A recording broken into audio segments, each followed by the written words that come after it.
Ya nos saludamos. Marcelo, un placer, que no te conocía. Qué gusto. Y Fran Casas, no sé, que anda por ahí en la oscuridad. Vamos a empezar, si les parece. Estamos saliendo ya en vivo. Ahí acaba de activar Joel la Sí. transmisión por Facebook Live. Bueno, buenos días a todos los que están en América. Buenas tardes a los que están en Europa. Es un placer para nosotros empezar con esta segunda mesa, con este segundo panel, en este tercer foro organizado por el Real Instituto del Cano y la Fundación Naumann, también con el apoyo de la Red Mundo Sostenible. Vamos a tener un panel súper interesante. Les voy a compartir las semblanzas de nuestros oradores, para decirles así. Vamos a hablar ahora de la interacción del crimen organizado y el Estado específicamente. El primero de los oradores va a ser, ay no, esta soy yo, no debería, perdón. El primero de los oradores va a ser, decía, Juan Carlos Garzón, que es investigador de la Fundación Ideas para la Paz y parte de la red global de investigadores del Wilson Center, es politólogo, especialista en teoría y resolución de conflictos armados, tiene una maestría en estudios latinoamericanos en la Universidad de Georgetown. Él ha sido consultor internacional en temas de seguridad y desarrollo del PNUD, del BID, de la OEA y de la Norwegian Center for Conflict Resolution y asesor regional del Instituto Igarapé de Brasil.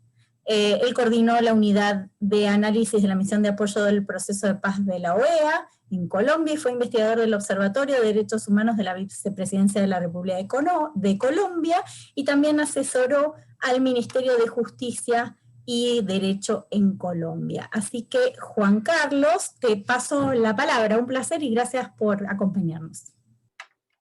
Bueno, buenos días, tardes o no sé el uso horario. Un saludo. Gracias a Sonia por esta invitación, Carolina por abrir también este espacio y pues yo creo que aprovechemos el tiempo porque tenemos estos 15 minutos para compartir como algunas ideas preliminares que se están cocinando con miras como a tener esta publicación.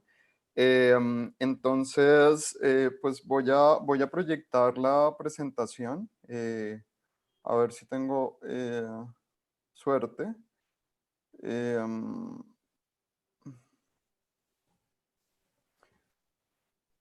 ¿Ya la están viendo? Ahí está, perfecto. Listo. Vale, entonces pues a la pregunta que cuando hablamos con Sonia al principio, pues me invitó a tratar de responder esta pregunta, que es ¿cuál es el tipo de Estado que hace posible la existencia de territorios tomados por el crimen organizado? Yo quisiera señalar algunos puntos de partida y creo que aquí vamos a tener buenas discusiones escuchando las presentaciones anteriores. La primera de ellas es que en la relación del Estado y el crimen organizado, pues no podemos omitir a la sociedad, ¿no? Siempre, generalmente tenemos la tentación de pensar esta relación de manera bilateral, pero en el centro, y esto Sonia ha escrito sobre esto, es, bueno, ¿y cuál es el papel de la sociedad, ¿no? Y creo que sobre eso no se ha escrito tanto y tenemos que reflexionar. Lo segundo es que en estas conversaciones más de orden regional, incluso nacional, tratamos de tener como estos hechos generales y estilizados y podemos pasar por alto que en realidad estamos hablando de contextos bien particulares, ¿no? Entonces ahí la tentación es tener como un atajo en donde reduzcamos como esas complejidades y piquemos un poco de información conocida de algunos casos para armar como un buen relato y que terminemos haciendo más juicios que tratando de responder preguntas, ¿no? Lo tercero es que pues en América Latina estamos ante un proceso inacabado de construcción del Estado, en donde hay como muchos colores en ese Estado, hay al interior de nuestros países, esto lo conocemos bien, lugares en donde el Estado parece más fuerte, lugares donde parece más débil. Entonces eso creo que hay que tenerlo presente y es que en esta gran categoría del Estado en realidad hay como un degradé, hay unas zonas muy diferenciadas. Lo cuarto es que esta pretensión entre, pues, de diferenciar y de tener como esta dicotomía en qué es lo legal, qué es lo ilegal, En la práctica, pues en realidad en las regiones y territorios esa dicotomía no es tan clara, ¿no? Parece más como un continuo entre lo legal y lo ilegal. Lo quinto es que en la literatura se encuentra esta discusión sobre la capacidad de adaptación del crimen. En realidad, el crimen podría adaptarse a cualquier contexto, ¿no? A veces se expresa de manera crítica, a veces se expresa de manera con un bajo perfil, pero aquí la pregunta no es necesariamente qué tenemos que hacer o qué deberíamos pensar para no tener crimen organizado, porque en todas las sociedades, países, ciudades hay crimen organizado. La pregunta es cómo se manifiesta y por qué se manifiesta de esa manera. Y aquí yo quisiera tener o hacer una invitación crítica a que pensemos realmente cómo estamos como dándole tantas atribuciones al crimen. Hablamos de un crimen organizado que es racional, que es eficiente, que tiene capacidad de adaptación. Y eso contrasta un poco con esa imagen tan crítica que tenemos del Estado, al cual lo miramos como que no aprende, un Estado pesado, ¿no? Y creo que ahí pecamos en los análisis de tener como una lectura muy estilizada del crimen, cuando en realidad en la práctica yo creo que deberíamos ser mucho más críticos, ¿no? O sea, hemos llegado a decir que el crimen organizado pues se parece desde McDonald's hasta una gran empresa y que los criminales tienen como es como si hubieran hecho un MBA, todos los criminales hubieran hecho un MBA, ¿no? En donde aprenden y tienen una capacidad de tomas de decisiones que yo creo que nos pone en un lugar muy difícil en términos de la discusión de política pública. Y lo sexto es que, pues, obviamente Estado y crimen organizado se moldean e influyen mutuamente. Dicho esto, quiero como señalar el ámbito en el cual se da esta discusión o que pretendo dar esta discusión. Y ese ámbito, pues aquí en una simplificación tenemos como estas capas del crimen organizado, un crimen organizado más de orden transnacional, una capa intermedia que es este crimen organizado más territorial y tenemos a la criminalidad dispersa y común.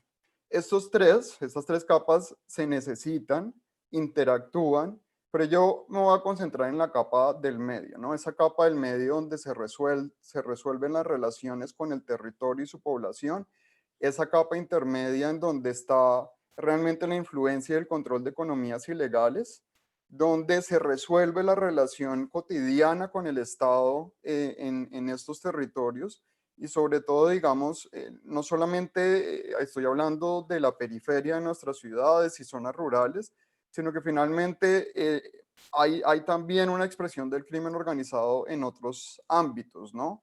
Yo también aquí creo que tenemos que tener una discusión, digamos, como muy sincera sobre realmente cómo fácilmente podemos saltar de unas categorías a otras, ¿no? Es decir, a veces hacemos afirmaciones sobre el crimen organizado transnacional que caen rápidamente en lo que sucede a nivel territorial.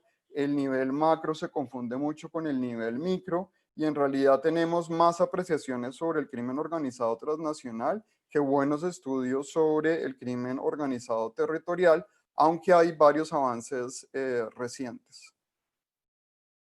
Y pues hablando un poco como de las características de cuál es estado vulnerable, si se le puede llamar de alguna manera a la influencia del crimen organizado o de dónde surgen esas relaciones, pues tenemos cosas que ustedes ya han dicho, un estado que tiene limitaciones para regular y establecer órdenes sociales aceptados, que tiene una limitada capacidad de integración y que tienen en varios, digamos, de las regiones, municipios, colonias, un débil reconocimiento de las instituciones, ¿no? Hay una distancia todavía muy grande entre ese estado esperado, como ese estado ideal, y lo que vemos realmente operando en estos territorios.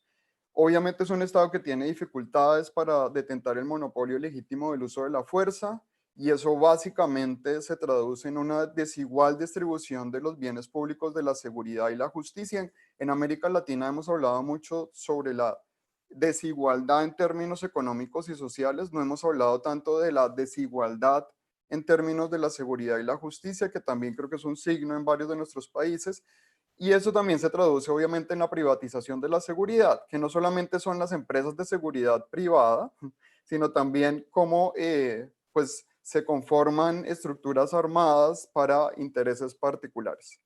Una corrupción de doble vía, y digo de doble vía porque esa corrupción no viene solamente de incentivos desde afuera, sino que es una corrupción que viene también desde adentro. Encontraremos en varios de nuestros países, ciudades, municipios, en donde realmente la iniciativa de la economía ilegal y las actividades criminales surgen como un emprendimiento desde agentes estatales y no necesariamente como una relación eh, digamos, de corrupción más clásica en términos de algún soborno o pago. Perdón que vaya así como rápido con estos temas, pero también es por el tiempo.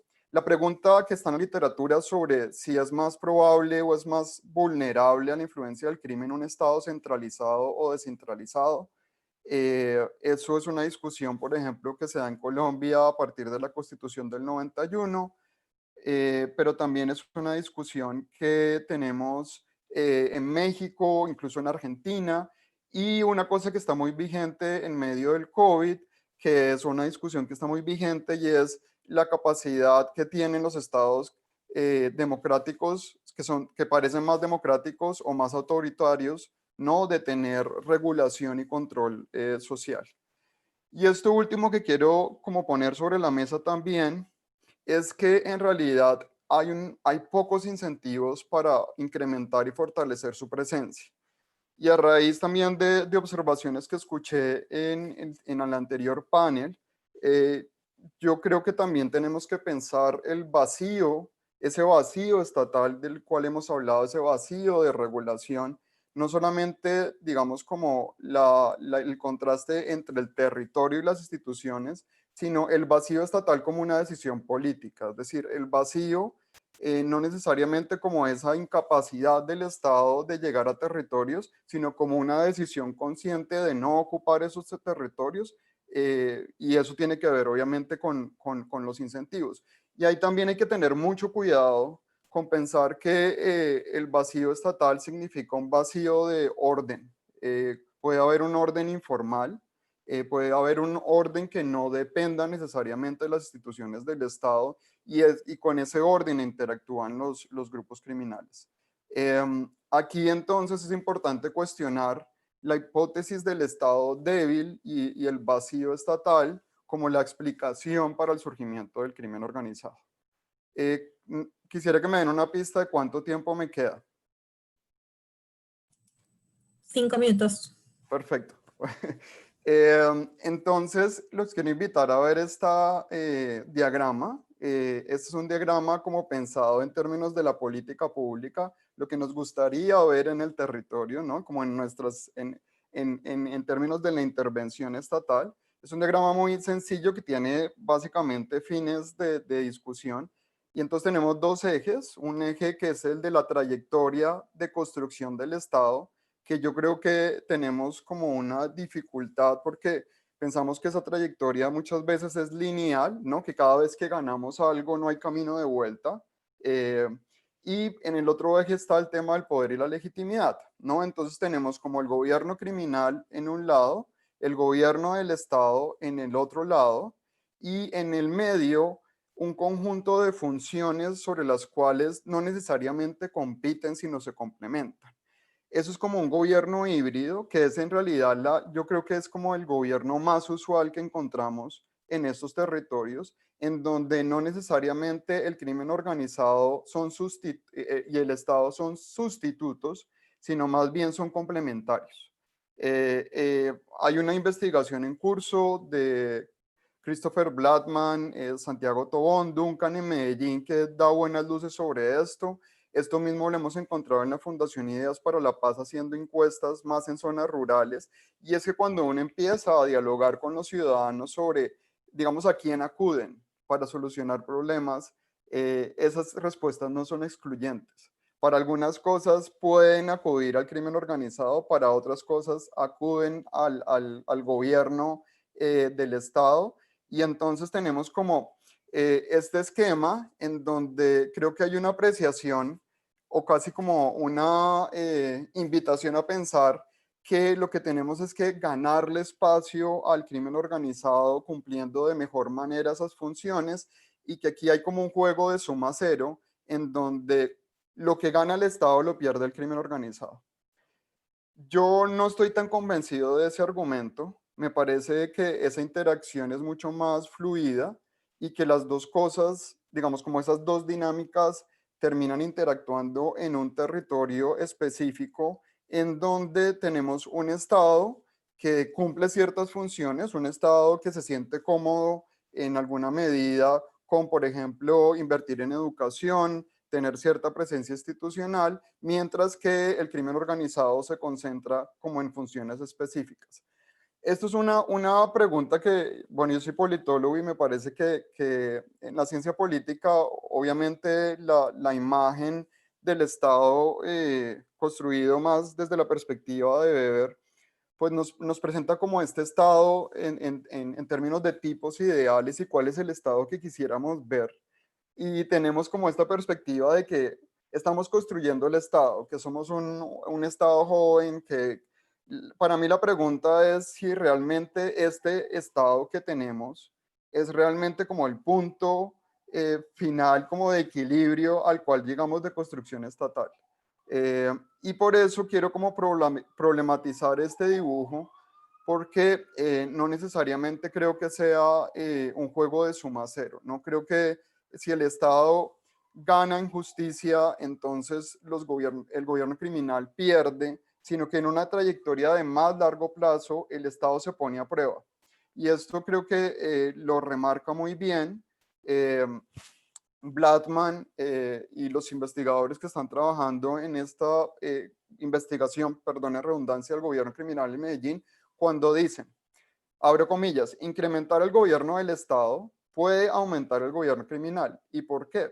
Pues esto puede ser consecuencia de la decepción de los ciudadanos frente a los fallos del Estado, del ejercicio de ventajas comparativas por parte de los grupos criminales o de la captura del Estado por parte de estos. Y esto es muy interesante porque pues la tentación es decir, bueno, lo que tenemos que hacer es que haya más presencia del Estado, ¿no? Lo que tenemos que hacer es que hay que fortalecer las instituciones, meter más programas, aumentar la policía, ¿no? Esa es como la tentación que tenemos en términos de la discusión de política pública, pero hay que tener mucho cuidado con eso porque si no, no solamente es tener Estado, sino cuál es el tipo de Estado que necesitamos para esos territorios.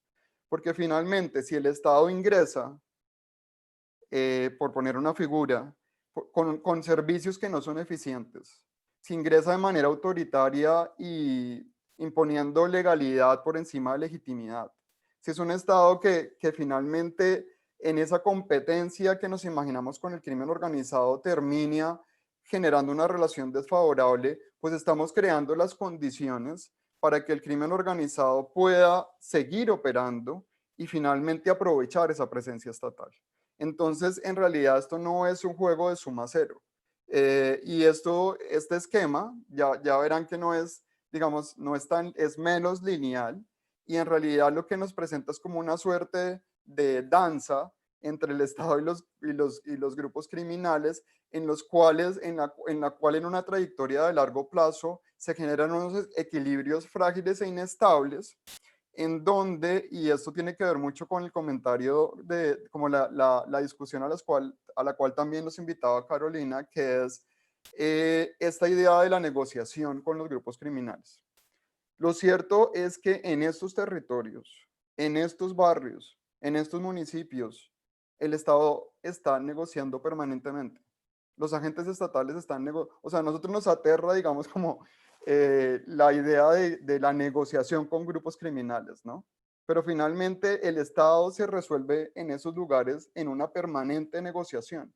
Y no es una negociación solamente de cuánto te doy para que ignores un delito específico. Es una negociación, como le decía Michel Mise también, en términos de mercancías políticas, ¿no? Se negocian votos, se negocia poder, se negocia, ¿no? Entonces, tenemos como esta imagen que yo creo que tiene que estar en la política pública, que es la imagen del Estado que no se tranza, es un Estado que la legalidad está ahí para cumplirla. es un Estado más cercano a esta idea del contrato social, pero en la práctica, pues esta negociación se da de manera permanente y eso es muy importante porque en términos estratégicos, cuando volvemos a la pregunta inicial, pues finalmente esto es una relación fluida en donde el Estado puede aumentar la presencia y en el largo plazo volvemos a ese territorio y nos dimos cuenta que finalmente el crimen organizado sigue operando y el Estado no llegó a consolidarse. Termino con esta frase y es que creo que en América Latina ha privilegiado mucho el tema del orden y la autoridad. Por ejemplo, en Colombia ahora tenemos esta idea muy fuerte de la legalidad, pero no hemos discutido tanto y pues también en el panel anterior lo mencionaron, que es el tema de cómo ganar legitimidad, ¿no? Y creo que eso está como en el centro de esta discusión. Creo que con esto cumplo con el tiempo, espero, y pues muy Sí. abierto a las conversaciones. Muchas gracias. Muchísimas gracias, Juan Carlos, muchas gracias. No te quería interrumpir porque sentía que estabas terminando, nos pasamos un poquitito, espero que los dos colegas sepan disculpar. Vamos entonces a presentar a Marcus. Un segundito, así puedo presentar su diapositiva. Me vas a disculpar, seguramente, Marcus, voy a pronunciar mal tu apellido. Schützelkraft, y si no luego me corregirás, es politólogo alemán con amplia experiencia en investigación interdisciplinaria, en análisis de políticas públicas y enseñanza en la universitaria en el sur global. Su labor de investigación, enseñanza y asesoramiento se centra en la construcción de paz, educación para la paz, seguridad, resolución de conflictos violentos, desarrollo incluyente, crimen organizado y crimilegalidad, y órdenes políticos híbridos en América Latina, África Occidental y Balcanes Occidentales. Tiene un MA en Ciencia Política de la Universidad Libre de Berlín y un MPhil en Estudios Latinoamericanos y es PhD en Ciencia Política por la Universidad de Oxford. Así que, Marcus, ¿estás por ahí? Te vemos en la oscuridad. Ahora sí. Te dejo entonces el espacio. Gracias. Muchas gracias, Carolina. Muchas gracias por esta invitación de participar en este foro. Las discusiones ya resultaron muy interesantes y yo quiero hacer mi contribución con la siguiente presentación, que debería ser esto. ¿Pueden ver y escuchar bien? Sí, perfecto. Perfecto. Bueno, Sonia me preguntó si yo podría dar unas ideas sobre el tema de la connivencia entre el orden legal e ilegal alimentado por el Estado. Y yo decidí de enfocar el tema desde el trabajo que yo llevo haciendo desde algún tiempo sobre lo que yo llamo la crimilegalidad. Está basado en lo que voy a presentar ahora en el libro que salió en el 2019, Criminal Legal Orders, Governance and Armed Conflict. Lo que quiero presentarles es lo siguiente. Creo que hace falta darles un poco de antecedentes de dónde viene esta investigación. Segundo, quiero ir a un mapa y un marco conceptual para que ustedes se puedan ubicar en este pensamiento sobre crimilegalidad y órdenes crimilegales. Tercero, quiero darles algún análisis muy breve, necesariamente muy breve en este foro, sobre el tema del acaparamiento de terrenos baldíos en Colombia y termino con algunas perspectivas sobre a dónde llevar la investigación hacia el futuro sobre criminalidad y temas asociados. Los antecedentes son los siguientes. Yo llevo más de 15 años trabajando en países del sur global, mucho en Colombia y en América Latina, pero también África Occidental y los Balcanes Occidentales, donde yo observé la relación entre corrupción, crimen, violencia y orden político. Y basado en esta larga trayectoria de trabajo, yo me empecé a hacer preguntas sobre estas relaciones entre crimen, corrupción, violencia, orden político y también conflictos armados.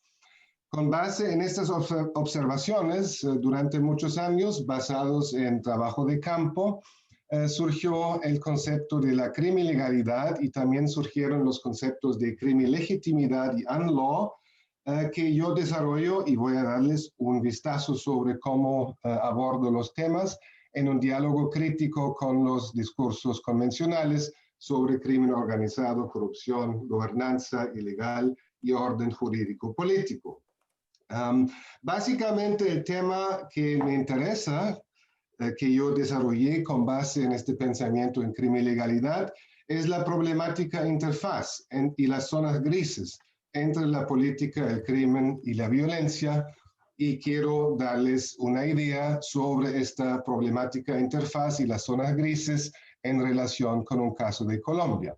Finalmente, la hoja de ruta para avanzar en la investigación sobre la criminalidad y la co-constitución del orden legal e ilegal es una hoja larga y hay muchas cosas que hacer todavía. Por lo tanto, sigue siendo a work in progress.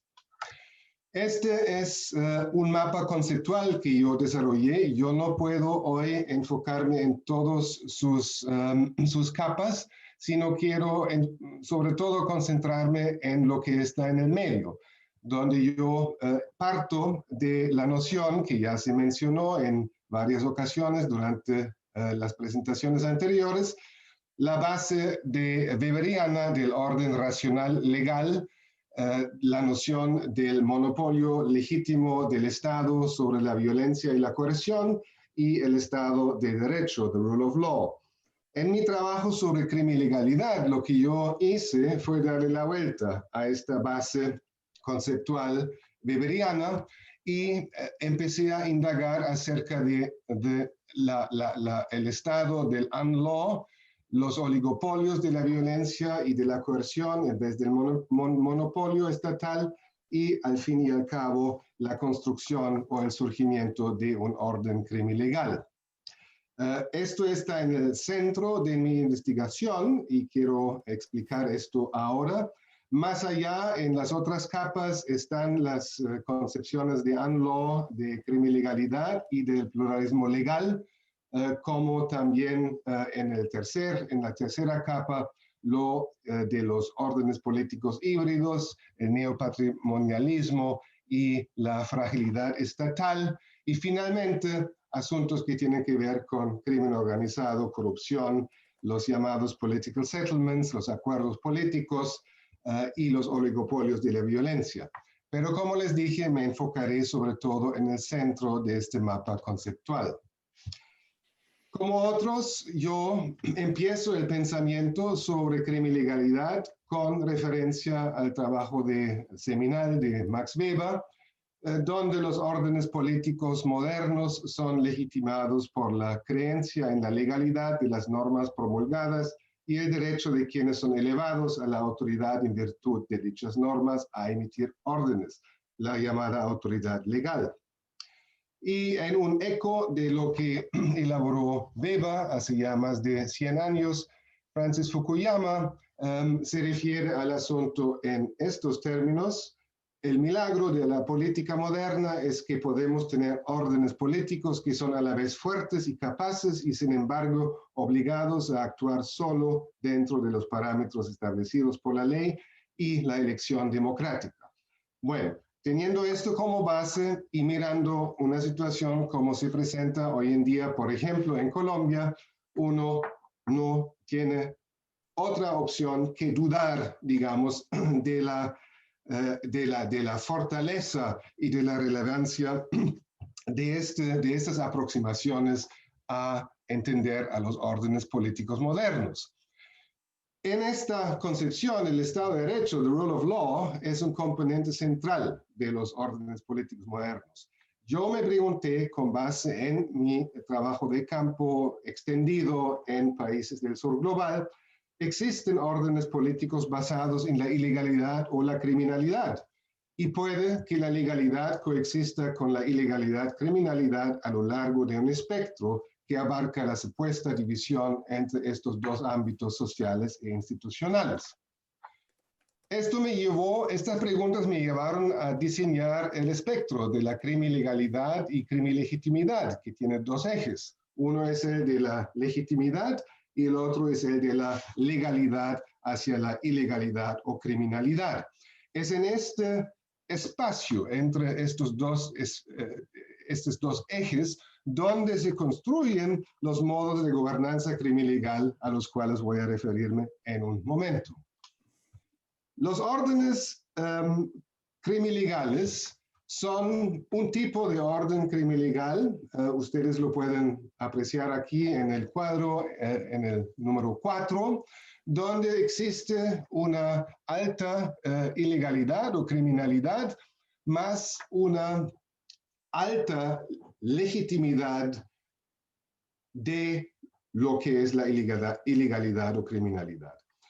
Los otros tres órdenes idealtípicos que existen serían el racional legal weberiano consolidado, el impugnado racional legal y el impugnado crimilegal.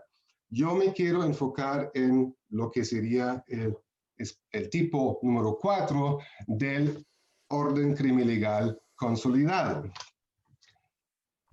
En resumen, este orden se distingue por las siguientes características.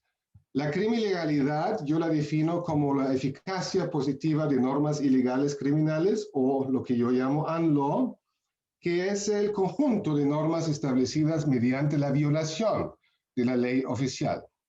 La crimilegitimidad es la coincidencia de la eficacia de las normas ilegales criminales establecidas mediante la violación de la ley oficial, como dije arriba, y el universo moral existente.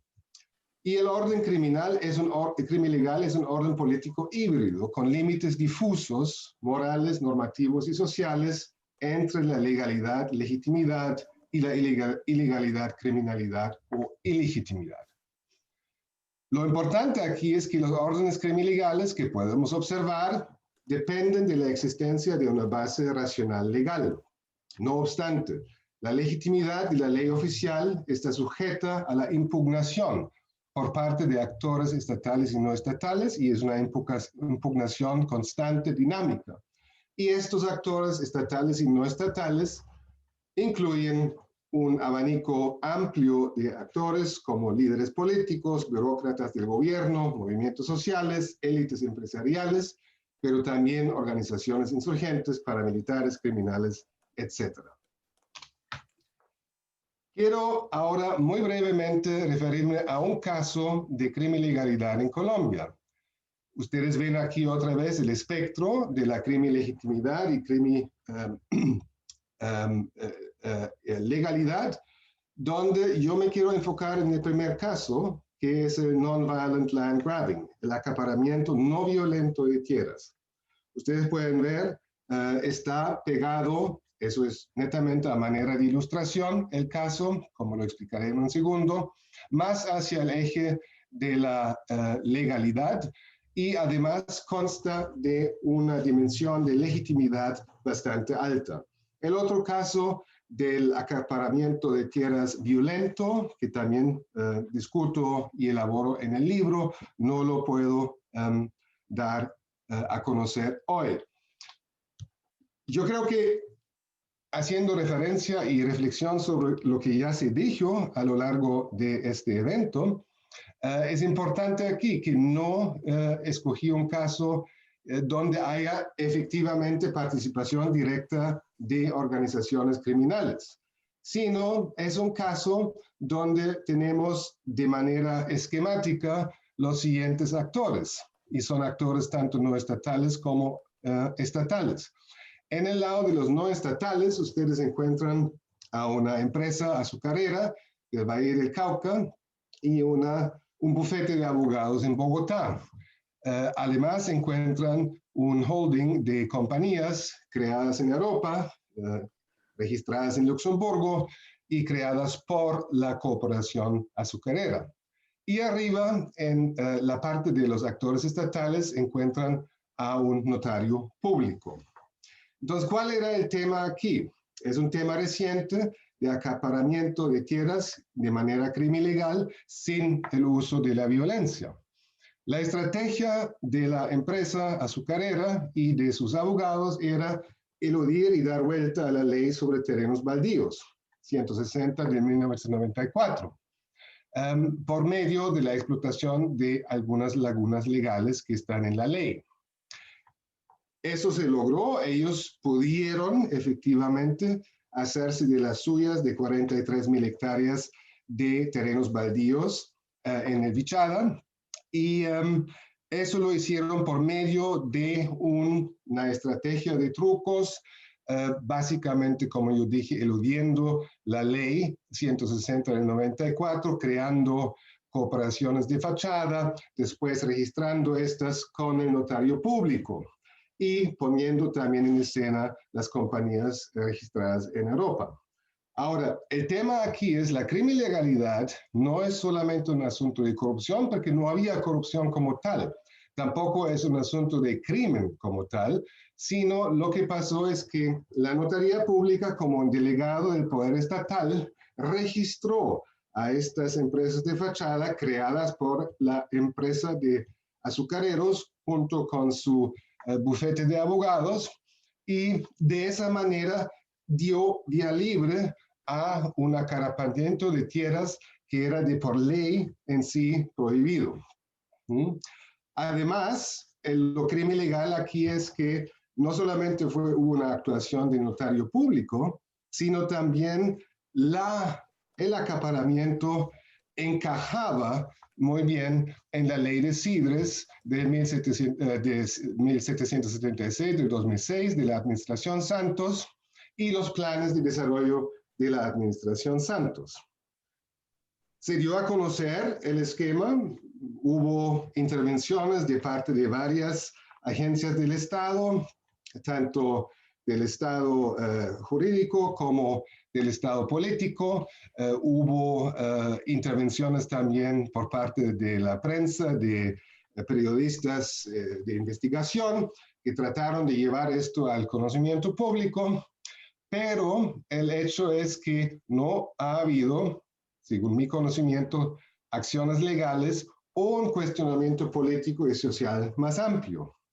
Por lo tanto, se dio un precedente en Colombia de que el acaparamiento de tierras, de terrenos baldíos, sí es aceptable y no requiere o no va a tener una respuesta judicial o política y social fuerte. La perspectiva, ¿cuál sería? Y con esto quiero terminar. Bueno, yo creo que si hablamos del tema de crimen organizado en relación con órdenes políticos y sociales, yo creo que tenemos que poner sobre la mesa esta primera temática. La legitimidad del orden político fluye de la creencia socialmente compartida en la ilegalidad o la criminalidad. Y eso conlleva las preguntas que ustedes ven aquí. No voy a leerlas todas, pero voy a referirme a un par de ellas. Yo creo que es muy importante que sigamos pensando de manera muy fuerte sobre cuáles son las relaciones entre las tríadas de legalidad, legitimidad y moralidad, por un lado, e ilegalidad, criminalidad, ilegitimidad y inmoralidad, por el otro lado. Yo creo que el tema del universo moral aquí, en una sociedad, en relación con orden político y social, es muy importante y no ha recibido mucha atención hasta el momento. Entonces, ¿cuáles serían estos fundamentos morales de legalidad, legitimidad, ilegalidad, criminalidad y legitimidad? Y segundo, tenemos que entender mejor, para poder buscar perspectivas de política pública, que todavía no están en el horizonte, en qué consiste el movimiento entre los polos de la legalidad e ilegalidad en el espectro de la criminalidad, criminalegitimidad.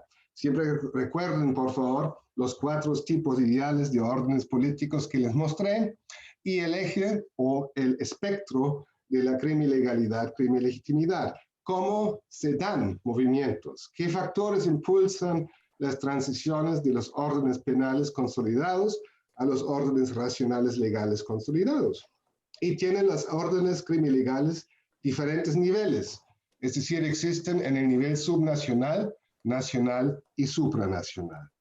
Con eso quiero terminar, una perspectiva que se aparta, creo que, de las aproximaciones más convencionales sobre el crimen organizado y orden político y social en países en vías al desarrollo o de transición, y dejo abierta la discusión. Muchas gracias. Muchísimas gracias, Marcus, por la exposición. Vamos a dar paso entonces a nuestro último ponente, que es Iván Briscoe, que desde junio del 2016 se desempeña como director de programas para América Latina y el Caribe en el Crisis Group. Ha trabajado en política y conflicto y crimen en América Latina desde 1996, trabajó como investigador senior del Instituto Clydesdale de los Países Bajos y en la Fundación para las Relaciones Internacionales y el Diálogo Exterior FRIDE, que lo extrañamos mucho, a la existencia de FRIDE de España, donde se especializó en el estudio de las redes ilícitas en América Latina, las nuevas formas de violencia armada y los efectos de la desigualdad. Iván, muchas gracias por tu presencia acá, por favor, tu palabra. Gracias, Carolina, gracias, Sonia. ¿Me escuchan bien?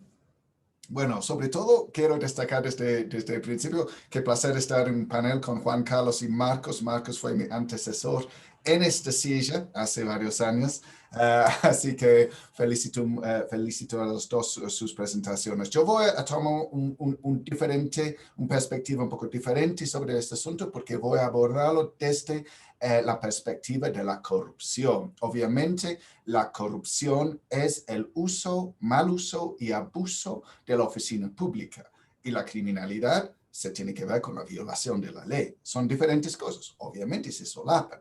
Cada acto corrupto es, en términos estrictos, un acto criminal a la vez, pero tienen sus diferencias y se puede, obviamente, puede ser un criminal, un delincuente, sin ser un oficial funcionario público y sin tener un papel público.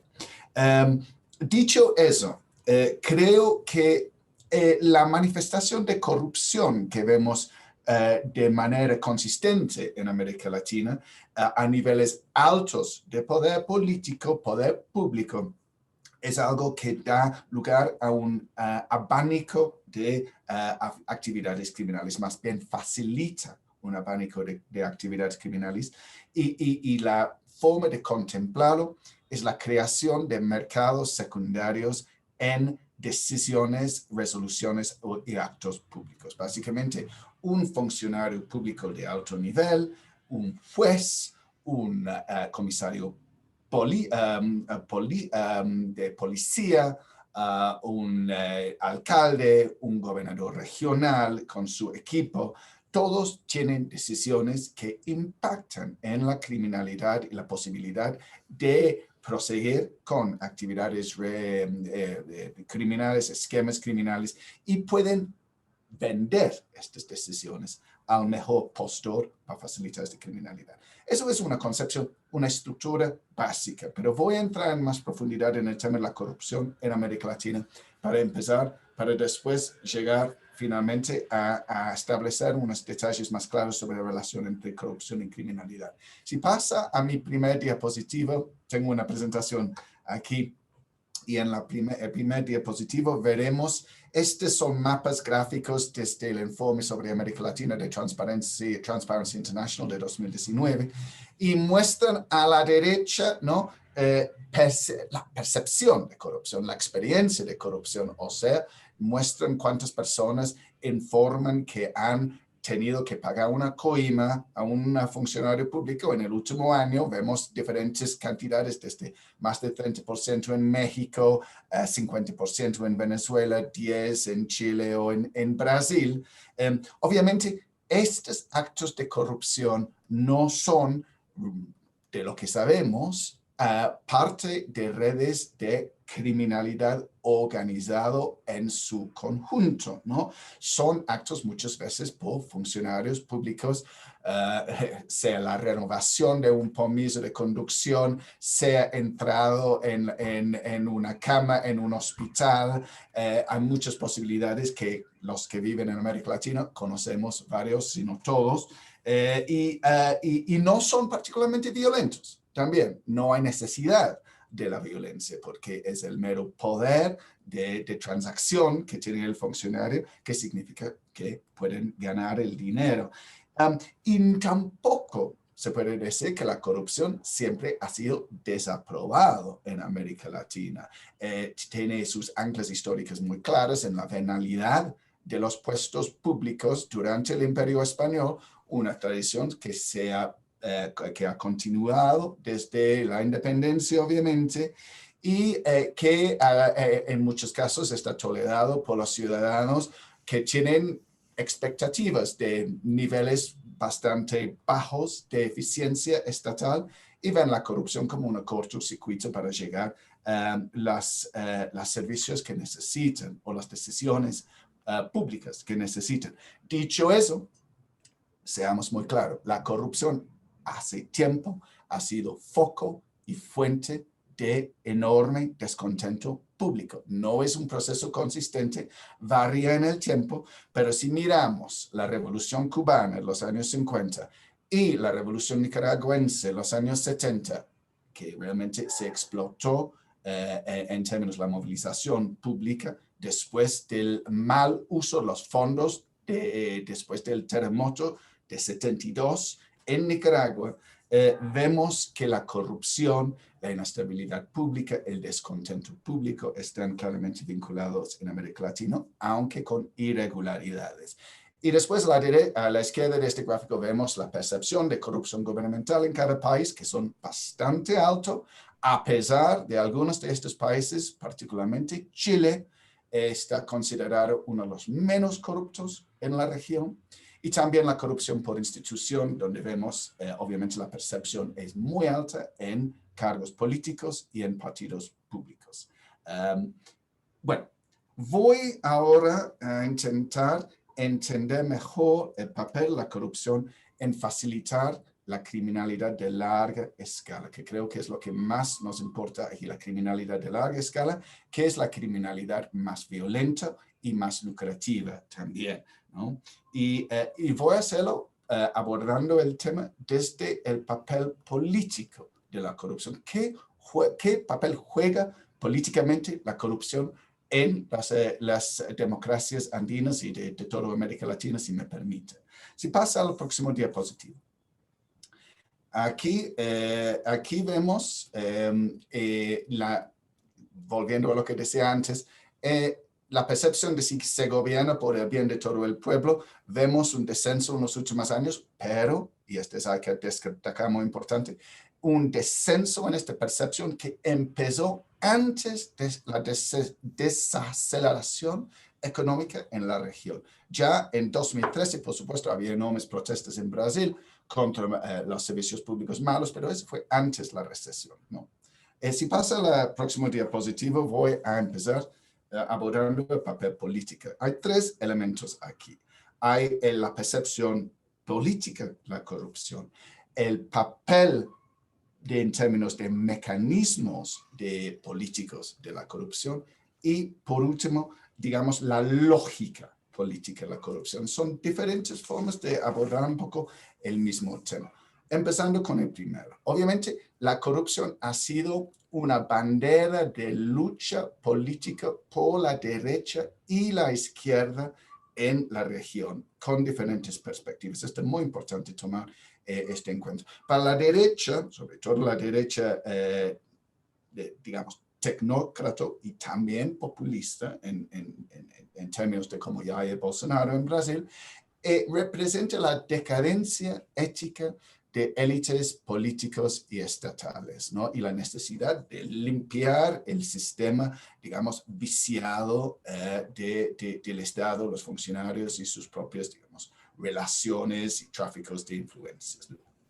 La segunda perspectiva es distinta y se ha visto más claramente en las últimas protestas y la demanda de reforma constitucional en Chile, también en Colombia, también en Guatemala, hace varios años, que la corrupción no se trata tanto de actos, de transacciones, de cantidades de dinero, pero es una corrupción sistémica entre élites políticos y económicos en países de América Latina que favorece la desigualdad crónica en sus países, básicamente.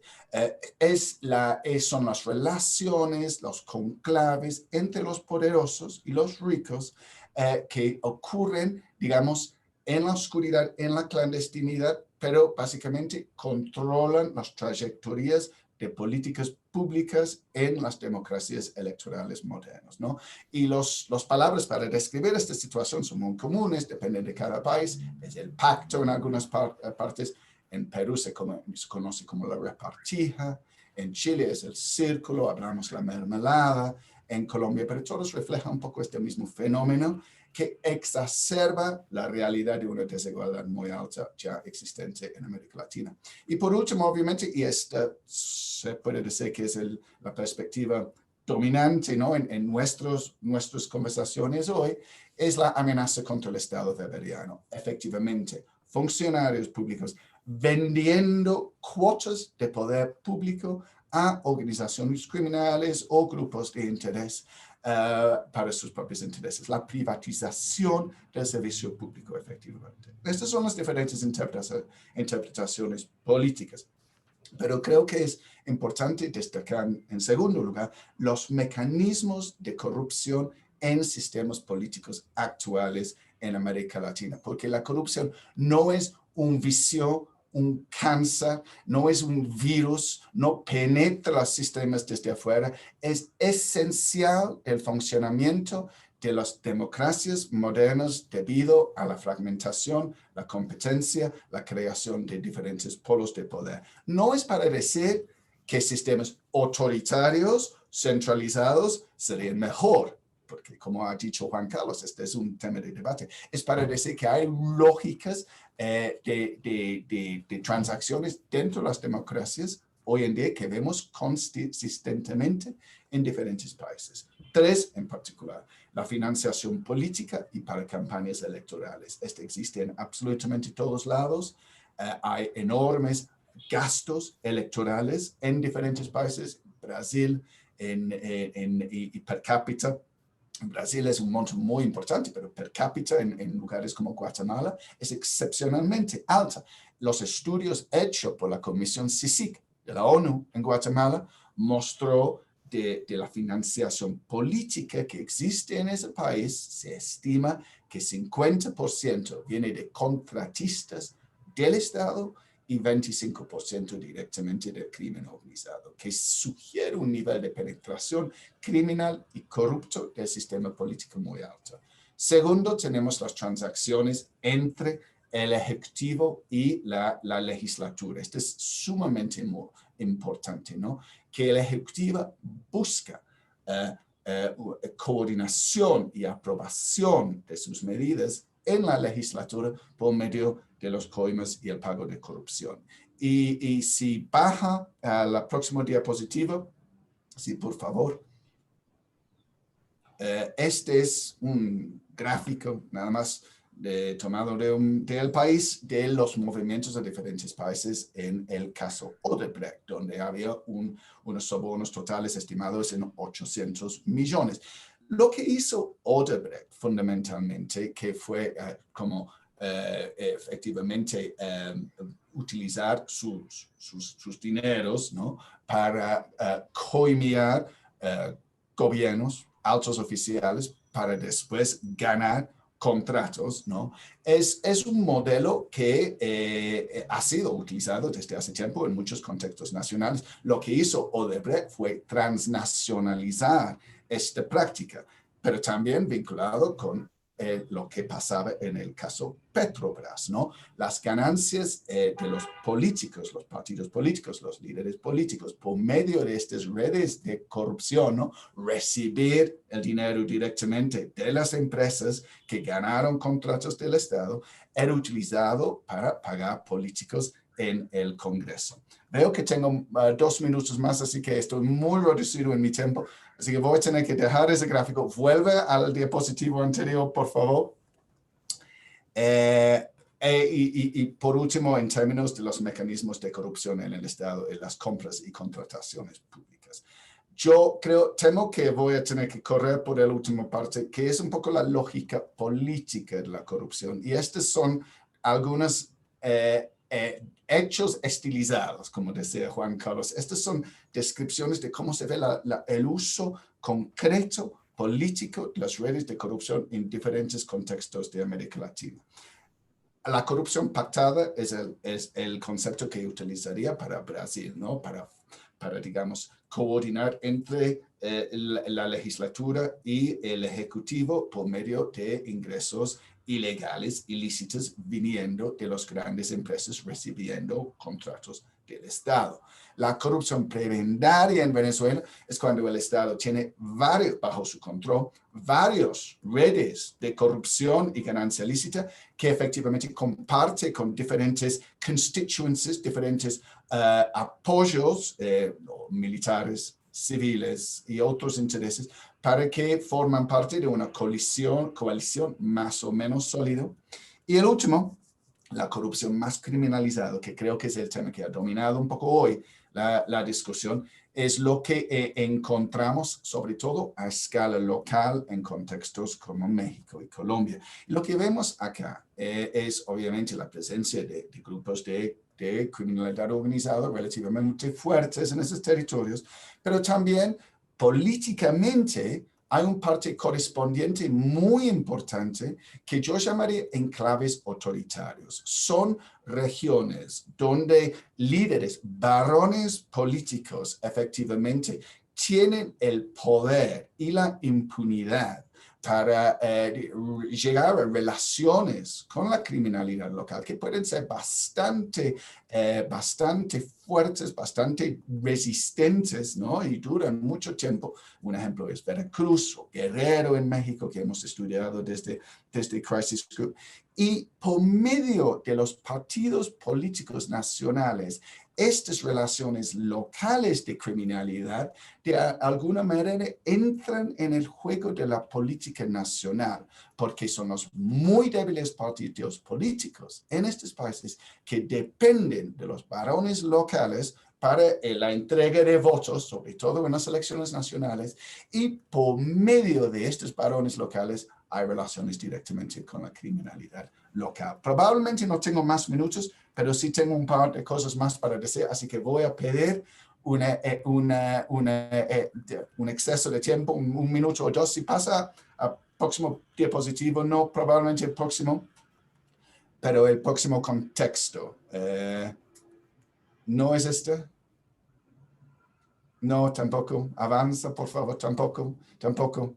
Esta. Voy a decir, no, antes de eso, porque no voy a tener tiempo para explicar ese último gráfico, es muy complicado. Dicho todo esto, que insisto que la corrupción es una puerta de diferentes formas, ¿no? En que entra esas relaciones entre la política y la corrupción.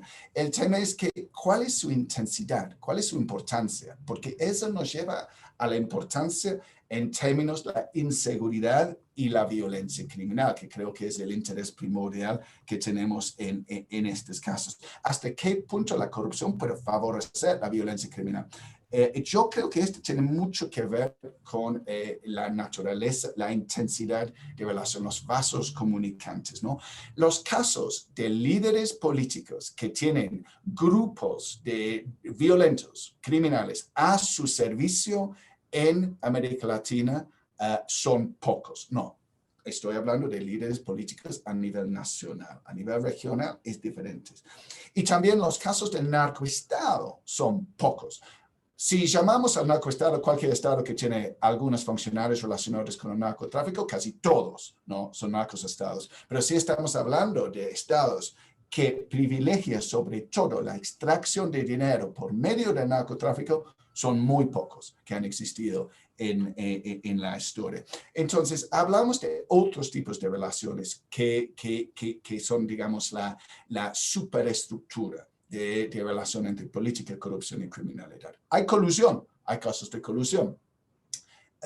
Pero yo creo que uno de los más interesantes que vemos en México es tolerancia por razones de interés mutuo. La clase política tolera, digamos, la criminalidad y la criminalidad tolera la corrupción de clase política porque los dos ganan los mismos de alguna manera indirectamente o más o menos directamente impunidad y beneficios electorales. Pero hay uno último, Y yo voy a cerrar con esto, Sonia, no hay ningún problema. La indiferencia estratégica, creo que es muy importante para destacar. Cuando vemos varios gobiernos, ¿no?, que han sido acusados de altos niveles de tolerancia o aceptación de la corrupción, lo que vemos en ciertos casos, y voy a destacar el caso de Brasil y Argentina en esto, es digamos que el más alto nivel político no es que parecen promover directamente ni ganar directamente de la corrupción. Obviamente se puede decir que hay casos que sí, en Brasil y Argentina en los últimos años. Lo que mejor describe la realidad así es una indiferencia estratégica. O sea, los gobernantes permiten que esta corrupción ocurre si está clandestino y si favorece sus propios fines políticos. Entonces, por último, voy a decir, hay que entender esta relación en su forma más amplia, que viene con muchos diferentes sombras y oscuros, muchos diferentes niveles de intensidad y sobre todo diferentes niveles de relación con la actividad de criminalidad a alta escala y violenta. Y con eso cierro. Muchas gracias. Muchas gracias, Iván, por el aporte.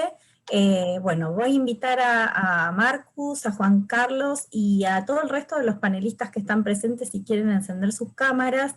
No tenemos preguntas hasta el momento, con lo cual me parece que sería buena idea que nos preguntemos entre nosotros. Estoy segura que Sonia tiene una pregunta como para comenzar, ¿no? Sí, encantada, mucho gusto. Bueno, muchísimas gracias. Me parece que es interesante, muy interesante todo lo que habéis dicho y además que hay, pese a todos los matices que pueden abrir el debate, yo creo que se está hablando de algo que es muy interesante. Si os dais cuenta, desde el primera hora de la tarde se han repetido varias cosas que no son muy usuales y es, en primer lugar, tener en cuenta para hablar de crimen organizado estamos hablando de Estado, un poco menos de sociedad, pero también se ha mencionado. Estamos hablando de la imposibilidad de aislar el crimen organizado, por tanto, en una situación y en un ámbito absolutamente marginal, sino que alguien decía antes, no recuerdo quién, no sé si Juan Carlos, que no se trata, en mi caso coincido, y disculparme porque no recuerdo quién lo ha dicho, no se trata de preguntarte por qué existe crimen organizado, porque existe en todo el planeta, ¿no? Se trata de averiguar por qué puede adquirir la dimensión que tiene en este caso en América Latina. Y siendo ese el caso, es un error pensar que, y creo que las políticas de seguridad siguen haciéndolo, ¿no? Yo últimamente lo digo así, pero es que no te puedes concentrar en el malo. Creo que aquí hay una virtud en todas las exposiciones que ha habido, que es verdad que no nos estamos centrando en el malo, sino estamos centrando en todos los actores que están interviniendo y que explican la posibilidad de que el crimen organizado adquiera dimensiones como las que estás llegando para poder administrar y controlar territorios, ¿no? En ese caso me gustaría que me contarais y que me dierais vuestra opinión. Yo en este caso lo voy a tratar mañana, pero me gustaría saber vuestra opinión acerca de en qué parte y en qué medida interviene la sociedad, ¿no? Comparto todas las opiniones que habéis vertido acerca del Estado, pero yo creo que es imprescindible que tengamos en cuenta qué parte de responsabilidad tiene la sociedad y qué niveles de tolerancia existen en el crimen organizado y por qué, ¿no? No sé si Marcus antes, cuando hablaba incluso de cuestiones de moralidad, la pregunta, se me ocurre hacerla por ahí, es que de verdad hay tanta gente en América Latina que aprobaría el crimen organizado como para que haya una crimilegitimidad, ¿no? Es un poco la preocupación. Muchas gracias. Marcus, si quieres comenzar a contestar. Muchas gracias, Sonia, muchas gracias a todos. Miren, yo resolví dar el paso grande de dejar de hablar de crimen organizado y hablar de criminalidad. Es decir, yo creo que la discusión que lleva ya muchos años sobre crimen organizado, que tiene sus diversas aristas, etcétera, sin duda nos ha dado luces, pero no nos ayuda de mayor manera para entender lo que son órdenes políticos y sociales híbridos, donde existe lo que yo llamo la crimilegalidad, es decir, donde no hay digamos, no hay fronteras, no hay divisiones categóricas, normativas, morales, sociales entre la legalidad y la ilegalidad. Por lo tanto, tampoco creo que debería uno necesariamente poner el énfasis en el análisis de organizaciones o actividades declaradas criminales. Esto ha sido una tendencia muy grande en la literatura, también en el mundo de la política pública, de enfocarse mucho en este animal que se llama el crimen organizado, que normalmente se aborda desde la perspectiva de quiénes son y qué hacen. Yo creo que la pregunta acerca de qué medida interviene la sociedad en estos asuntos que convencionalmente se declaran o se denominan crimen organizado, yo creo que crimilegalidad da luces sobre este particular, en el sentido de que las transacciones y las interacciones se dan entre actores estatales y no estatales en ese cuadro que yo les mostré, entre los dos ejes de la legitimidad y de la ilegalidad, criminalidad por un lado y la legalidad por el otro. Es ahí donde se dan las diversas transacciones, interacciones que constituyen patterns of governance, básicamente, que crean autoridad, que crean institucionalidad, sea informal, como en el caso, por ejemplo, del acaparamiento no violento de tierras en Colombia, que esto es considerado una práctica socialmente y moralmente legitimada, por lo menos desde el punto de vista de que no haya realmente respuestas judiciales, políticas o sociales fuertes en contra del robo de lo que son tierras o terrenos baldíos, ¿no? En contra de la ley. Por lo tanto, yo no, en mi pensamiento sobre cómo se vincula la sociedad en estos asuntos, yo no la tengo como una variable independiente, sino yo la tengo como una variable dependiente, es decir, es parte de, y se mueve según las coyunturas, según los intereses y también según, obviamente, las relaciones de poder. Ahí hay mucha tela por cortar en ese espectro de la crimilegalidad y crimilegitimidad. Gracias, Marcus. Juan Carlos, Iván, no sé si quieren decir algo. O si pasamos a la próxima. Gracias. Dale, Iván, yo puedo ir después. Juan Carlos, o usted primero.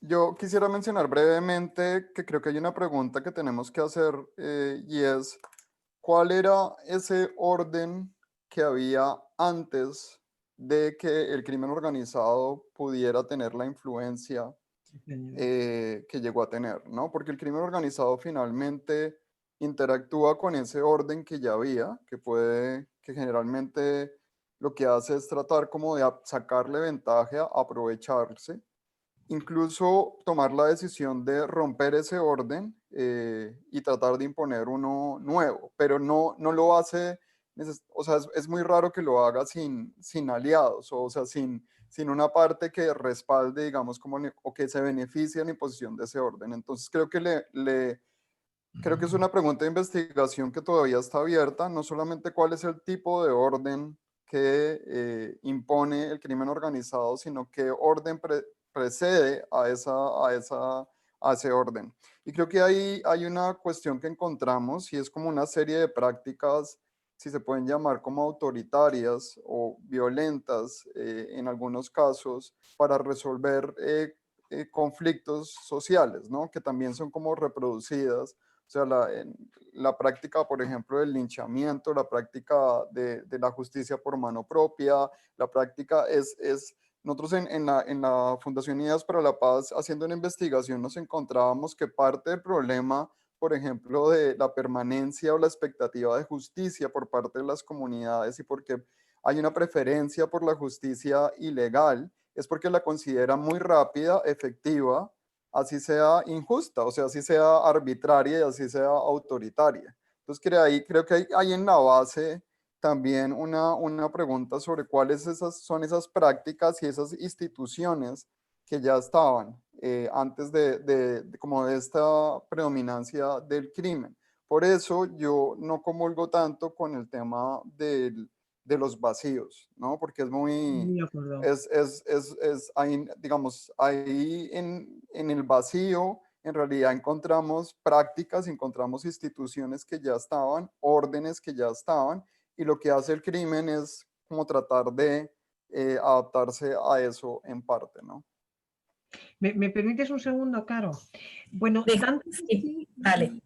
Sí, es por comentar la cuestión puntual que ha dicho Juan Carlos. Tanto es así que yo mañana quiero reflexionar sobre eso. Es decir, yo no creo, creo que esa es una de las claves que explican esa gobernanza criminal, ¿no? Lo que está haciendo, lo que hay en muchas áreas de América Latina es el escenario idóneo para que llegue el crimen organizado y se pueda sentar en un orden donde las pautas y las reglas que establece el crimen organizado no son exóticas ni distintas. Es una cultura muy, muy familiar para esa población, ¿no? La privatización, por ejemplo, del espacio público no es nuevo. Ha podido ser por una familia en un lugar, ¿no? Pues en una familia que ha instaurado su poder y sus propiedades hace mucho tiempo en un territorio y ha hecho lo mismo, ha privatizado el espacio público. Es decir, yo creo que la privatización del espacio público es algo que forma parte de la cultura y muy familiar al ciudadano, a muchos ciudadanos latinoamericanos. Y lo que hace el crimen organizado es exactamente lo mismo. Entonces, yo creo que hay un orden idóneo para que pueda llegar el crimen organizado y pueda ser legítimo como poder, porque ya ha habido otros poderes que ejercen ese mismo tipo de, vamos a llamarle, de liderazgo o de forma de pautar y organizar la sociedad, ¿no? Esa creo que ahí está la clave. Y por eso para la población es legítimo. Perdón. Un agregado a lo que dice Sonia, y lo dejo para que conteste Iván, pobre que está esperando. Sencillamente yo también creo que desde la sociedad civil hay una cierta sensación de que el crimen organizado no genera daño, ¿no? Y entonces, salvo en el caso de la trata de personas, donde sí es muy clara la violación sistemática de los derechos humanos, existe esa sensación de que el crimen organizado va por una ruta separada. Y como no genera un daño directo, que no es así, está claro, entonces que corra. Iván, por favor, perdón. Gracias. Una cuestión bueno, era porque después tenía otra cuestión para Iván, o sea, bueno, responde y yo después te pregunto. Iván, ¿te parece que lo agreguemos a Marcelo para que contestes ambas juntas? Vale, Marcelo, porfa. A ver, rápidamente, porque yo tampoco me quiero adelantar a mi presentación de mañana, pero básicamente mi presentación gira en torno a todo lo que se acaba de discutir. Entonces yo quiero colocar dos cuestiones y quería hablar para aprovechar primero y saludar a Marcus. Qué placer verte nuevamente después de mucho tiempo. Entonces, punto uno. Yo concuerdo con Marcus en el tema de crimen organizado que hacemos. Creo que utilizamos como paraguas y muchas veces estamos hablando de cosas totalmente diferentes y en parte de cuestiones diferentes. ¿Y por qué lo digo esto? Porque después pensamos entonces en el tema de la sociedad. Yo lo que tenía que escribir sobre Argentina y sobre México, digamos, está en un librito que ya no tengo más nada para decir y gracias a Dios hace 7, 8 años que publiqué ese librito en Capital Intelectual y sigo pensando exactamente lo mismo. Y en los últimos años he estado trabajando más, por ejemplo, en Paraguay. Entonces, vas y hablas con la gente en Paraguay. Claro, lo que nosotros entendemos como crimen organizado, el campesino que planta marihuana entiende que planta marihuana y se la vende a alguien. Y no sabe la cadena y dónde va. Y eso tiene una moralidad, claro que tiene moralidad, siempre hay moralidad detrás de eso, y hay un justificativo, y el tipo te explica por qué yo decido plantar marihuana y no decido plantar mandioca como plantaba antes. Y mañana, si quieren, hablamos sobre todo esto. Pero mi punto justo, Iván, iba en estas cuestiones, a la cuestión de la corrupción particularmente, porque ha sido, digamos, desde donde yo llegué a, vamos a decir, los mercados ilegales. La corrupción es un medio, no un fin. Entonces, tenemos que tener mucho cuidado también porque ahora planteamos, por ejemplo, el tema de Odebrecht, y parece que, y sobre esto hay un articulito mío en Nueva Sociedad, si lo quieren ver, de desmitificar la corrupción. Porque lo que hacía Odebrecht, que parece que Iván lo presentó como, y te lo pregunto, vos lo presentas como que internacionalizó una cuestión que se da al interior de los países, la cartelización de la obra pública. Bueno, eso sucede en el mundo, o sea, Siemens hace lo mismo. Lo que pasa es que yo creo que hubo un trasfondo político de una empresa brasileña en un momento de cierta cuestión brasileña. Tenemos que tener mucho cuidado que hacemos con la corrupción. En los años 60, 60 sobre todo, cuando Vietnam demostró que no alcanzaba con las armas, Huntington, Leff y otros comenzaron a explicar por qué la corrupción era un arma totalmente eficaz para intervención política y se convirtió en una de las armas para la Guerra Fría, de intervención en otros países. Las empresas que iban y sobornaban y después descontaban impuestos en sus países. Entonces, cuidado con la corrupción. La corrupción es una herramienta política absolutamente efectiva para construir vida buena y vidas que merecen la pena ser vividas dentro del país. Lo que pasa es que no lo estamos utilizando para lo que se debería utilizar. Y mañana termino con esta idea. Muchas gracias. Gracias, Marcelo. Pero voy a volver al primer tema antes de contestar esto. Estoy totalmente convencido, de hecho, he trabajado este tema, o sea, cómo el crimen organizado, la forma en que funciona con el espacio público es nada más que la optimización de los canales de influencia informal y privado que han existido desde décadas y siglos. Y lo que el crimen organizado ha hecho efectivamente es inyectar más dinero y más terror. Por eso es muy efectivo. Ahora, en los lugares donde hay ese control criminal o la influencia criminal o el orden criminal legal, ¿o no? En el sentido de que habla Marcos, ¿qué percibimos, no? Yo no creo que hay mucha legitimidad del crimen organizado violento. Existen, obviamente, dentro de los grupos cuyas vidas y sustentos están protegidos por esos mismos grupos. Pero lo que sí creo, yo creo que es un poco más ambivalente al final. Y vuelve al tema central de escapar la corrupción. Escapar la corrupción y también hasta un cierto punto escapar al crimen organizado. Es el problema de la acción colectiva, ¿no? Una persona en un sistema corrupto que deja de ser corrupto es un perdedor, básicamente. Y no gana ninguna autoridad moral, no gana ningún dinero, no percibe ningún beneficio. Dicho esto, hay personas heroicas en ese sentido, ¿no? Que han hecho todo lo posible, pero normalmente las motivaciones, los incentivos son claramente en su contra, ¿no?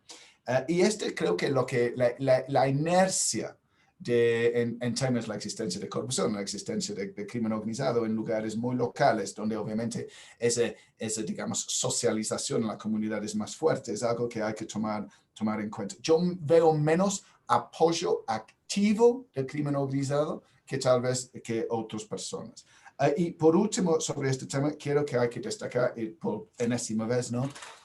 En los lugares más criminalizados no hay una distinción entre Estado y crimen, son efectivamente trabajando juntos, ¿no? Y cuando la gente percibe que hay un grupo, o sea del Estado, o sea de criminalidad, que los trata un poco mejor, van a apoyar a ese grupo, ¿no? Y esta es una dinámica que estamos viendo ahora, es muy bueno que Roberto en esta llamada, en la frontera entre Colombia y Venezuela, uno de los lugares más violentos, obviamente, más criminalizados en toda América Latina, donde el ELN está ganando cuotas y espacios y control, sobre todo en la frontera, el lado venezolano.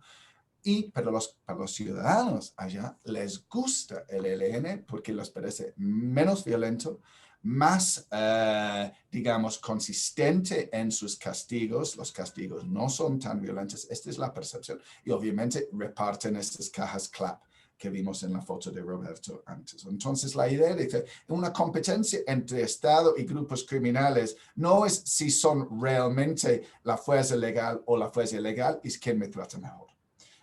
Y por último, sobre el punto de Marcelo, obviamente no hay, respecto a lo que usted dice sobre Odebrecht, no voy a entrar en eso, nada más que voy a decir que el forma de trato y persecución de la corrupción, que esta es una observación que iba a hacer, pero me cortaron antes, es absolutamente, ha sido nocivo a digamos, la exterminación o la erradicación de la corrupción en diferentes países. Obviamente ha tenido un sesgo político innegable. Hemos visto esto en Brasil, hemos visto esto en Argentina, hemos visto esto claramente en el mal uso de la acusación de corrupción en muchos países de América Latina.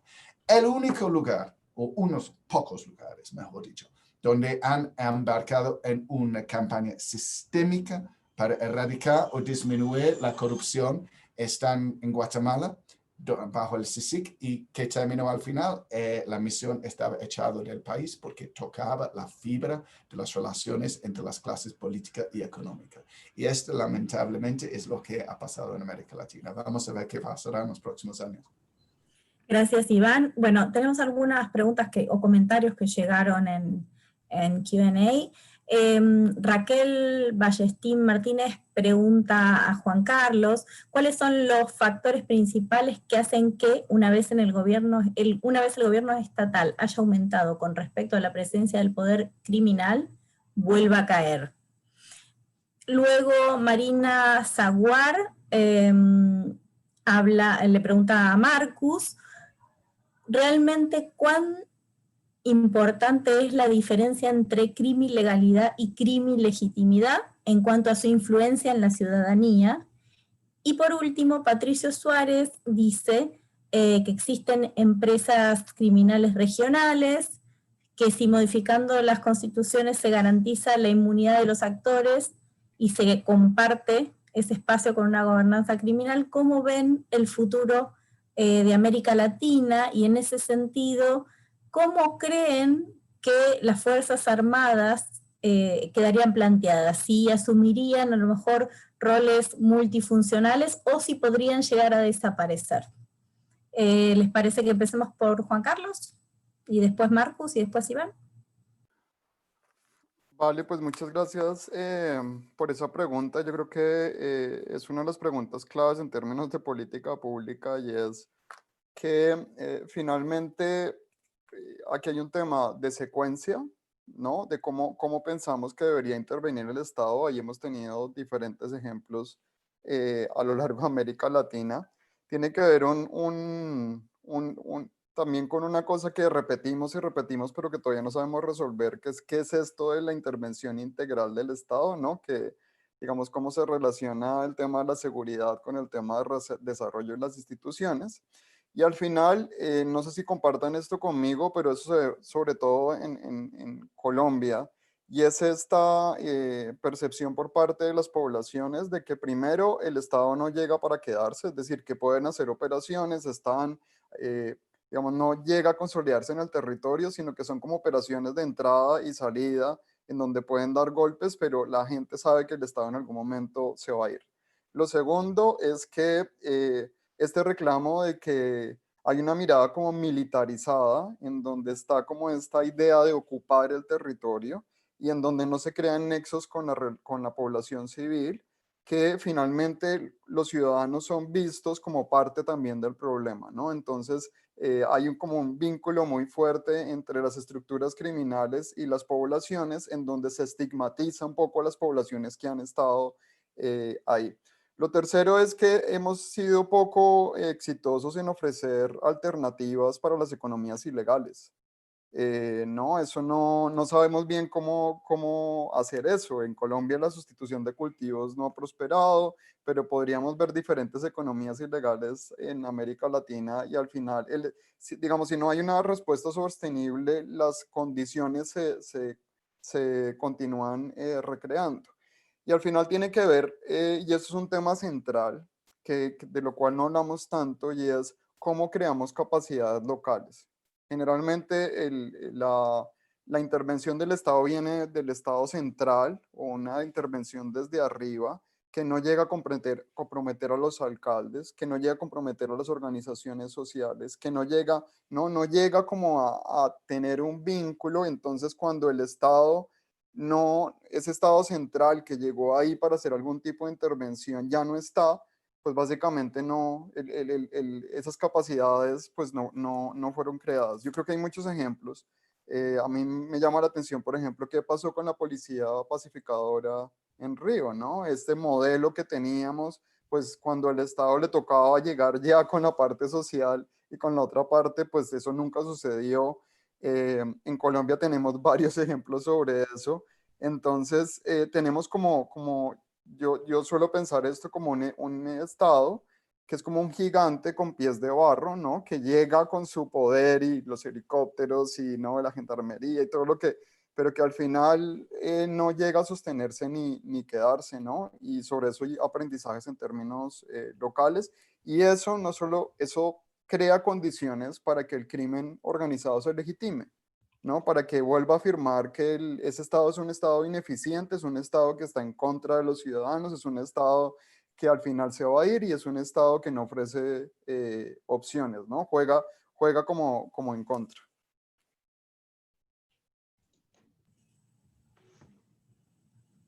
Marcos. Gracias.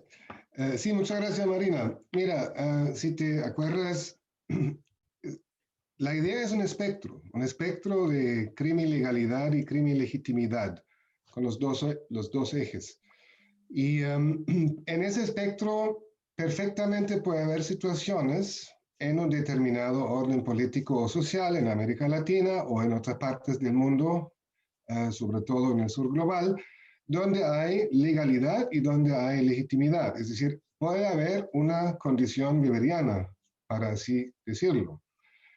Pero esa condición weberiana, en la mayoría de las veces, yo diría que no se da, particularmente en escenarios donde existen organizaciones del crimen organizado.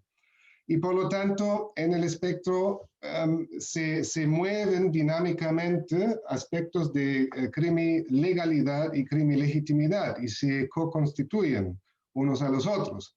Es decir, por ejemplo, les mostraba la ilustración, que es una ilustración, no es una medición de lo que pasaba con el acaparamiento de tierras no violento en Colombia, que cuenta, según mi interpretación, para ilustrar, con un alto nivel de legitimidad social, porque no hay una respuesta formal y fuerte y social en contra de esa práctica, pero a la vez se encuentra cercanamente a la legalidad.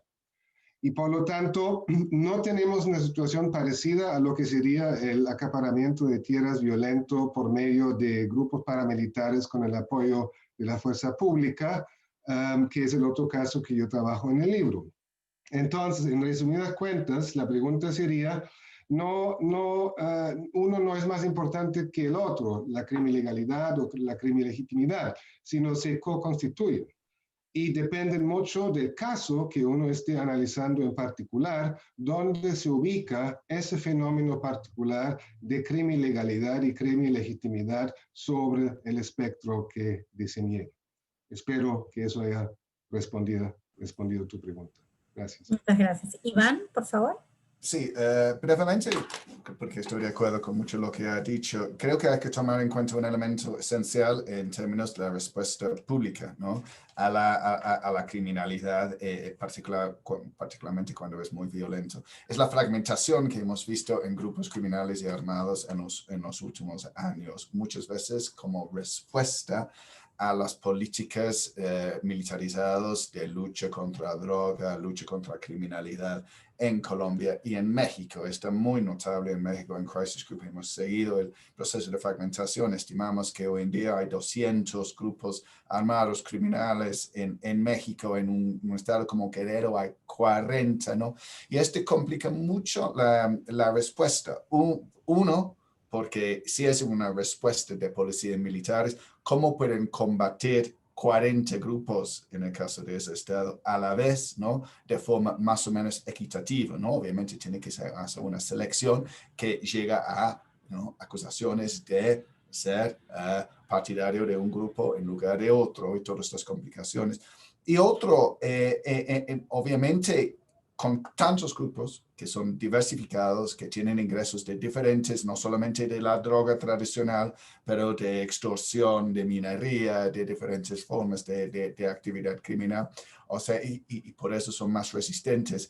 ¿Cuál es una política a largo plazo? Porque la idea de que se puede decapitar 40 grupos y van a dejar de existir es absolutamente absurdo, va en contra de toda la evidencia de los últimos años, donde la decapitación y la destrucción de grandes carteles ha llevado en México a más grupos y más violencia y más homicidios, ¿no?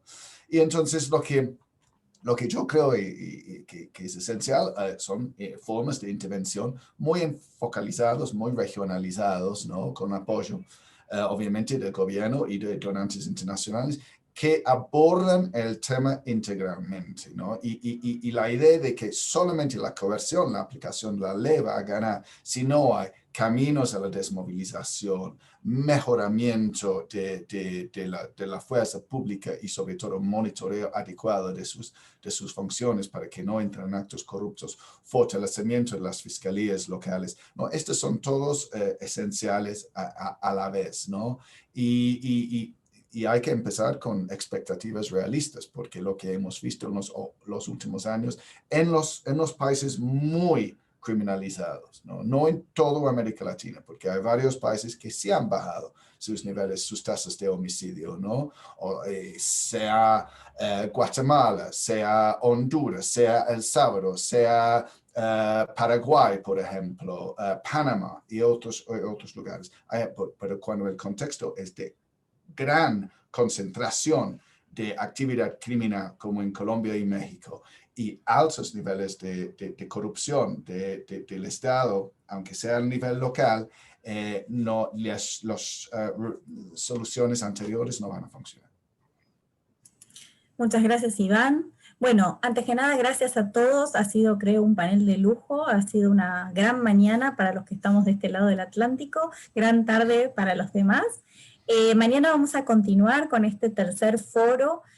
Vamos a tener un primer panel a las 9 de la mañana Colombia, Perú, 11 de la mañana Argentina, Brasil, 15 horas Portugal, España, para hacerlo equitativo. Van a participar de la primera mesa que tiene que ver con aceptación o rechazo de la sociedad civil frente al avance del crimen organizado, la doctora Sonia Alda Mejías, el doctor Marcelo Moriconi y el doctor Frank Casas de Perú. Y después vamos a tener una mesa de debate final de super lujo. Así que los esperamos mañana y les agradecemos muchísimo la presencia a todos. Gracias. Muchísimas gracias. Gracias a todos y hasta mañana. Gracias, Hasta luego. Chao.